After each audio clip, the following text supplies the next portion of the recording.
Hello, everybody. My name is Christopher Saunders, and this is the Connecticut Sports Talent Show. We talk all things talents in Connecticut.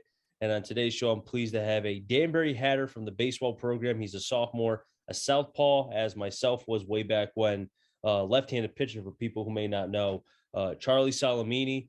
Charlie, it's great to be able to have you on the podcast, and first time being on here, so welcome.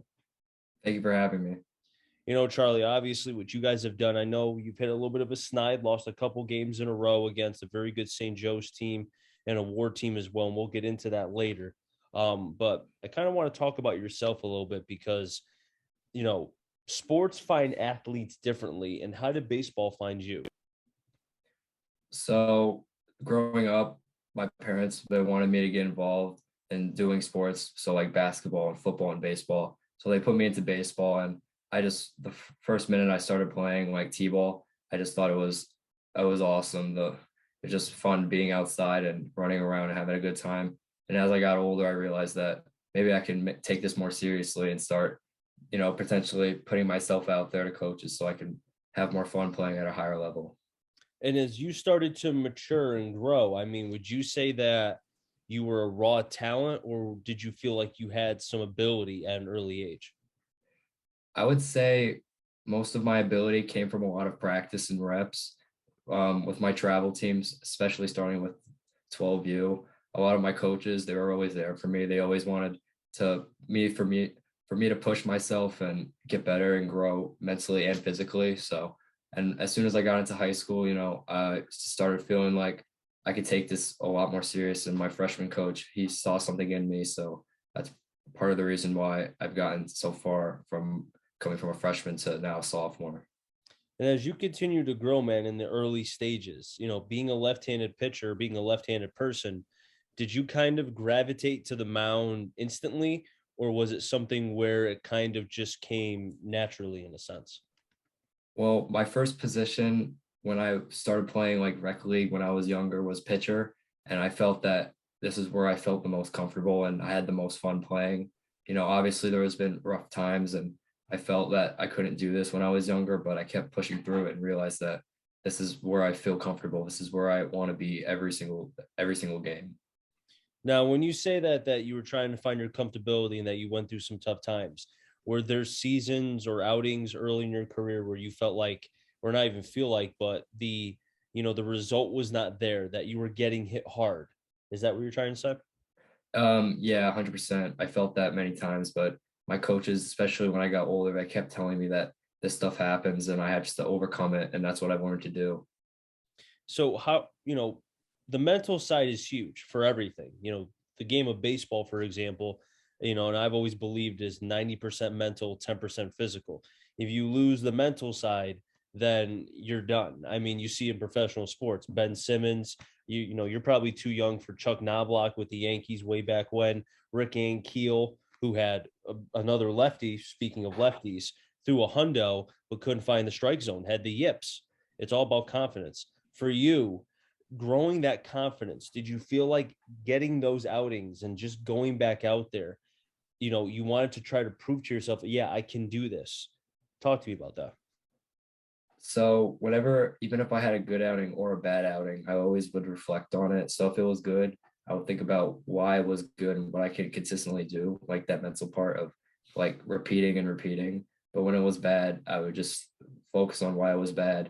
And especially in high school, whenever I feel like something didn't go my way, the next practice, I would always like talk to my coaches or go in the bullpen and work on it, or ask one of my catchers, like, hey, can we work on hitting spots, or can we work on locating a curveball, that sort of thing. Like if something didn't go my way, I would just like, I usually write it down when it doesn't go my way. I have a notebook, and then every day, even if it was a good day or a bad day, I would look at my notebook and see like, what can I do to get better? Now, do you still have that notebook right now, correct? I do, but it's not currently on me. Okay, interesting. And do you write? And it sounds like, every outing you write something as far as good, bad, or indifferent, correct? Yeah, it's usually after a bullpen, I write like how many pitches I've thrown and what was working, what wasn't working. Now, do you do that to kind of in some ways, remember exactly what you did, be meticulous in a way, but also two, second part of the question is, do you try to make sure that if things were going well, that you repeat that to stay on that same regimen? I would say, yeah, for both. When I write it down, it helps me just remember it better so I know. And then if I write it down, I can also look at it and say, like, if my fastball was working well in the outside corner, maybe in a game, I should start throwing it there and tell my catcher that that's where I feel comfortable throwing. Now, I want to talk to you about your freshman year because it's not too long ago that your freshman year was the first year that baseball was back because of COVID. Yeah. So, in some ways, and I kind of mentioned this when I was broadcasting basketball, that it felt like everybody was a freshman again, just because of the lost year and so on and so forth, and missing the time. Just kind of take me into that because not only did you have new teammates, you also had a new program. You had Coach Ratch, who great guy, fantastic coach, and I know he demands a lot on his players, and he loves all of you guys. Just take me into your freshman year, man, because it had to be quite the whirlwind for you. So going into freshman year, it was obviously a new like team and new teammates, but I learned to during practices because we all practiced together that I learned to get more comfortable around the guys, and they're the best group of teammates I've ever had in my life. And freshman year, the freshman coach, who is now the JV coach, he since day one he's always been there for me, and he actually told me a few days ago that he's always going to have my side when things don't go my way, like if I'm not getting the ball enough or something like that. So he's always pushing me to get better. And during freshman season, we only played on Saturdays, so that's every weekend. So I would pitch every weekend, and every weekend I just felt more and more confident in myself. And on the last game of the season, I felt I can definitely play varsity next year. And I talked to the coaches about it, and they agreed with me. They said, with more development, I can definitely be that guy. Do you feel like that even though you were only pitching once a week, it's a good, it's good and bad. It's good because it allows you the requisite time to get the rest to be able to prepare yourself. As you said, you pitched every Saturday, kind of like in college, where if you're a Friday night guy, you're pitching every Friday. If you're a Saturday guy, you're pitching every Saturday. Maybe you're coming out of the pen, depending.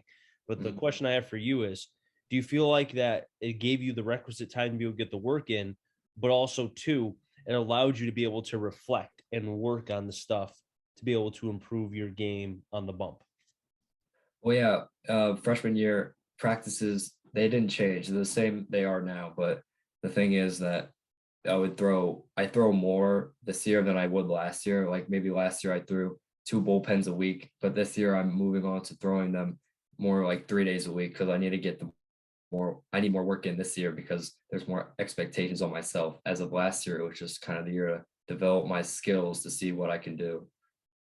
Was there a part during the season, Charlie, where either Ratch, the freshman coach who's now the JV coach, somebody kind of said like okay, like what you're doing is this will get you to the varsity level if you do X, Y, or Z. Was there a game that kind of jump started you by any chance? Actually, yeah, it wasn't at a game. It was at the banquet last year. The coach was asking me, he was like, "Do you think you can do this?" At meaning play varsity and pitch at the higher level, and I said, 100% with confidence, yeah, I can do it. And that kind of stuck with me to realize that I have to put in more work and I have to put in this effort so I can get to that level because nothing comes easy. Now coming into this season, I mean, I think what a lot of the team returned, if I recall, and you guys have a lot of talent. I mean, it's crazy to think that the FCAC, every like the worst team in the FCAC could be in first place in a lot of other conferences because that's just how deep it is. And for you guys in particular, there's a lot of talent from, I mean, we can go on and on and on about the guys. Just take me into the off-season workouts and just kind of the overall process with the team. So going into this year, especially with the winter workouts in the weight room and the off-season training, I everyone knew that this was gonna be our year because the team, the chemistry is there. We all like each other. We all get along fine. We all play well together. We don't make mistakes because we practice constantly on perfecting our craft. So going into this year, we all knew we had one goal in mind, which was actually two, to make states, win states, and win the FCX. And that's been the motto since day one. And I think we can do that because we play together as a team and we like we like being out there. It's not something that we dread. We want to get out there every single day and put our 100% effort into getting better so we can win the league. Well, it showed earlier in the season. You guys were 8-1. I mean, you had a streak. You and I were talking before a little Wi-Fi incident that was what 5 or 6 games consecutive of throwing complete games. I would think as a starting pitching as a staff, you guys take that as like, you take that in stride and you're confident and you're pleased with that. But it almost seems like as a staff that like, okay, if Charlie's going to go, if he's going to throw a complete game, then I need to throw a complete game because he left it out there and I need to do the same. Is that how it is?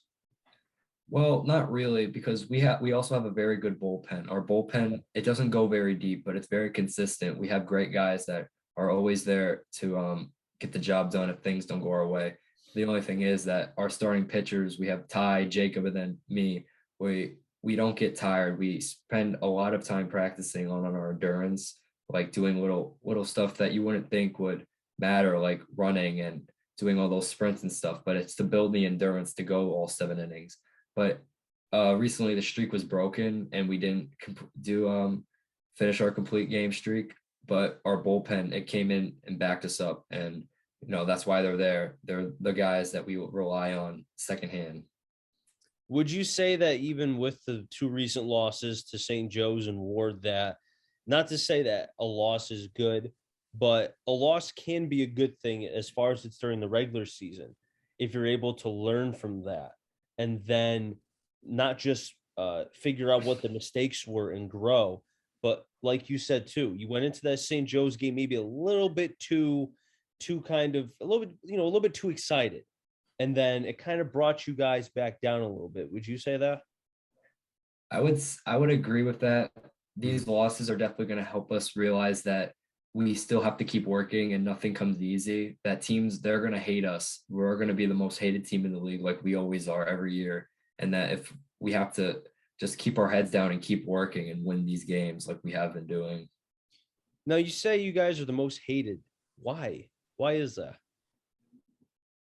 Honestly, I think it just doesn't have to do with baseball. It goes with all sports. Like Staples doesn't like us, Trumbull doesn't like us, and I think it's just because Danbury wins. We're a good program, and people don't like to see us win. And that goes for every sport, not just baseball, but mainly baseball. That's true. I mean, you guys, I mean, it's again what Thierry has done with the football program, and then you speak of, and there's so many other coaches too, and I can't name them all. But I mean, I feel like there's so much talent in Danbury. It's just like everywhere you look, you got Division 1 here, Division 1 there, and it's like how can you hate? I understand you guys are rivals in a sense, but how can you hate a school? You know what I mean? Yeah.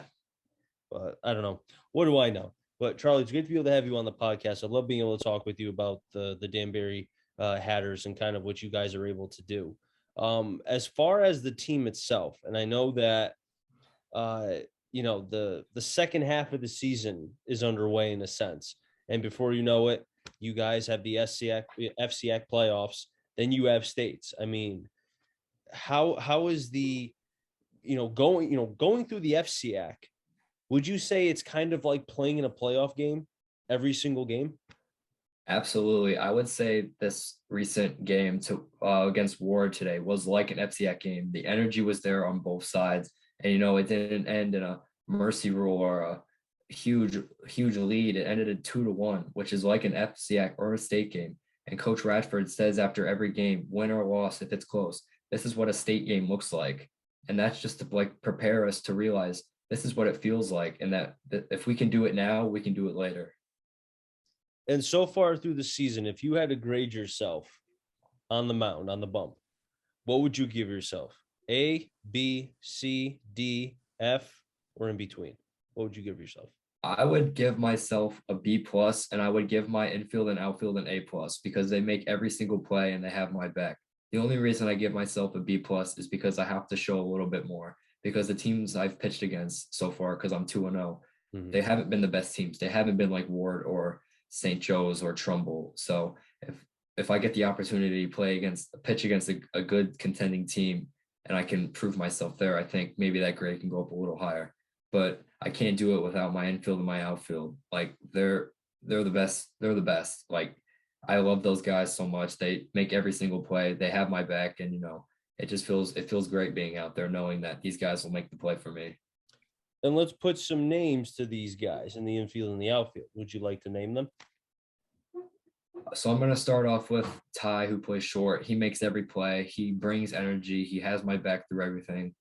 And the outfield, I would say definitely Jackson. He's the center fielder. He runs everything.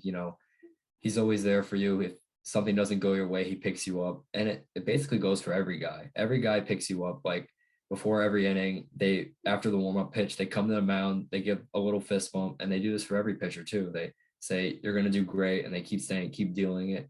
And even after a strikeout, when they throw the ball around, my third baseman, Alex Nunes, he'll come up to me and say, keep pumping. And it just makes me, and I'm sure the other pitchers, feel like a little boost of confidence. It sounds like that you guys are like a family where you pick Yeah. up each other and that you really, if someone's having a bad outing or which doesn't seem like really it happens, it's more so just trying to get through a tough game like you guys have had the last two. Um, is that kind of what it's like in a sense? I would definitely say so. Every practice we come together. And actually, one of the biggest things is before we break every practicing game, we do Hatters on 3, family on 6. And it's just great. We all like each other. There's nothing that will keep us from doing what we do. And there's no beef or arguments or anything. We play as one. How is it playing for Coach Ratchford? Because I've had him on the podcast last year, and I could talk to the guy for hours. I mean, he's just a plethora when it comes to baseball knowledge. I mean, he's been around so many great players, and it's crazy that he's never wanted to coach in the college game or dabble in the minor league system or maybe even major leagues side of baseball.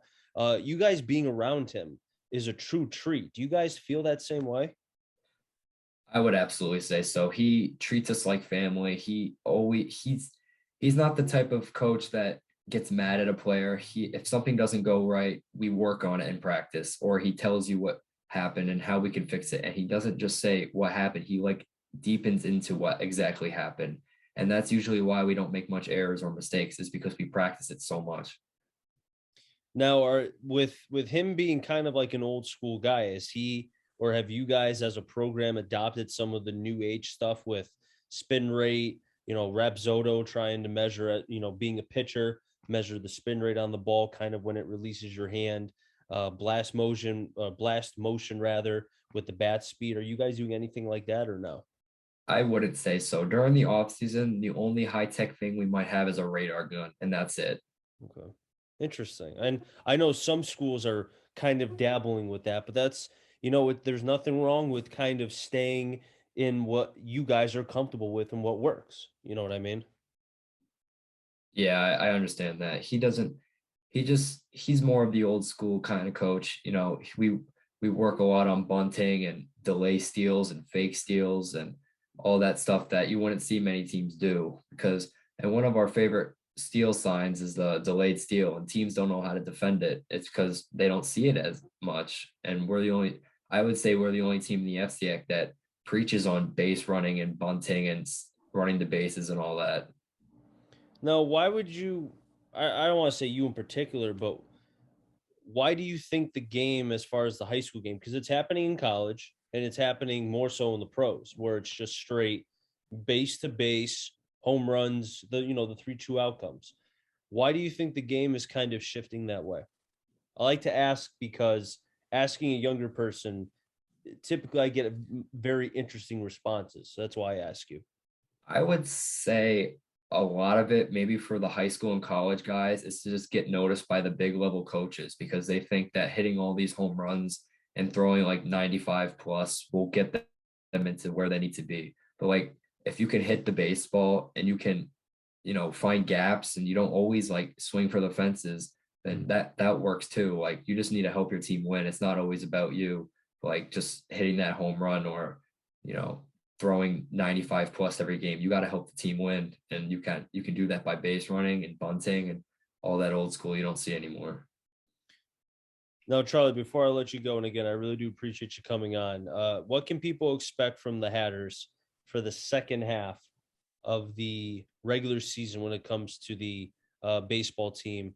And, because I feel like there's a lot, like you guys have not reached your ceiling just yet, even with the hot start that you had. Well, one of our coach, Coach Ren, he always says at the end of practice, no one wants to see Danbury at the end of the year. That every team dreads seeing us, and I think the reason for that is it's because we don't quit. Some teams they get up with these big records and they're leading the states, and they think, oh, we have this in the bag. But Danbury, we don't give up. We keep going, even if something doesn't go our way like today. We're gonna get back at it at practice tomorrow and never let it happen again, which it won't. Charlie, once again, I really do appreciate you coming on the podcast. Best of luck the rest of this season, and hopefully our paths can cross sometime during the playoff. And who knows, maybe I'll be broadcasting your guys' game at some point during the postseason run. Thank you for having me. No problem. Now, wrap things up here in the Connecticut Sports Talent Show. So until next time, stay safe. Remember, CT stands for Connecticut Talent. I'm our journey to find them all. Enjoy the rest of your day, everybody, and be well.